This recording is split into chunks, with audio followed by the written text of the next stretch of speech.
IMCB आहे. बोल की 32 आहे. 32 एम्पियरचे 20 एम्पियरचं आहे. 32 एम्पियरचा हा आहे. 32 एम्पियरचे 3 आहेत. 20 एम्पियरचे 3 आहेत. इकडं 63 एम्पियरचा. बिना टकीत ठेवायला. हां चल कष्ट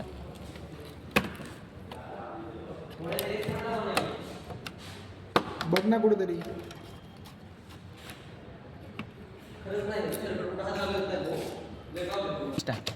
आता आपण इन्स्टॉलेशन करतोय आपल्या सर्किट बोर्डचं. त्यामध्ये 32 एम्पियरचे 3 MCB दिलेले आहेत आणि 20 एम्पियरचे 3 MCB दिलेले आहेत. तर हे MCB हाय व्होल्टेजसाठी किंवा हाय करंटसाठी यूज केले जातात आणि हा आय थिंक साऊंड सिस्टीम वगैरे आपण त्यासाठी यूज करू शकतो. Okay okay. आता आपण सध्या DC इन्स्टॉलेशन करतोय, म्हणजेच आपल्याला हा जो मेन बोर्ड आहे तो आपला DC इन्स्टॉलमेंट करायचा आहे आणि न्यू स्ट्रक्चर इन्स्टॉलमेंट करायचं आहे. Okay okay.